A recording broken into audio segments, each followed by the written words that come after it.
Kaumbe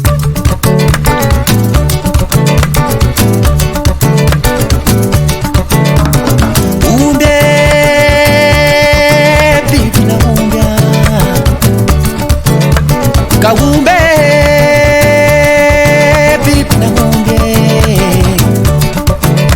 anisan'ny mandeho ny kolotsaina malagasy letina omby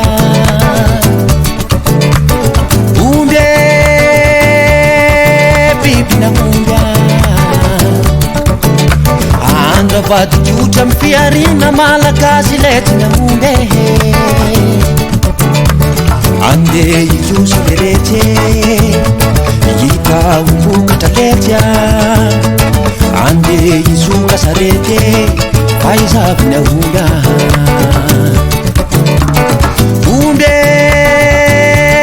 bibisona omby omby bibisona omby mananty amin'ny fanandrona ny fomban-drazana malagasy letina omby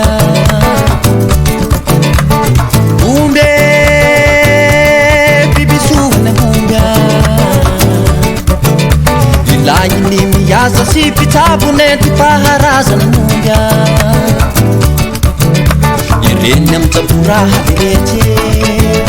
ireny amin'ny fijoroana letra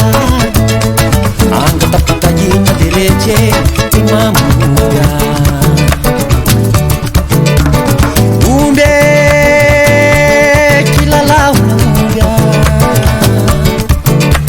ka omby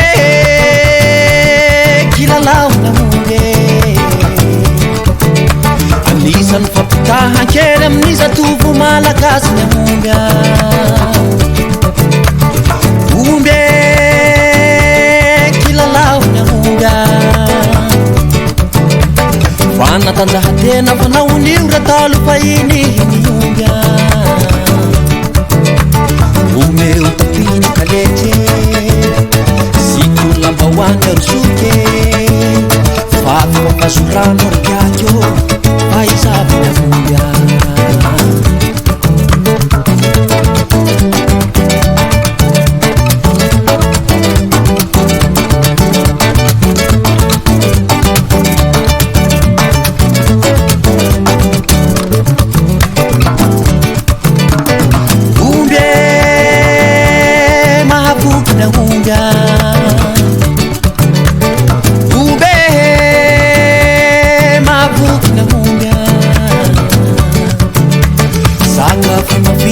Tifuni vavaka malagasy ny omby omby mahavoky ny omby ena milendalenda mahafaly ny ambony vary lety ny omby asy fanampambany mene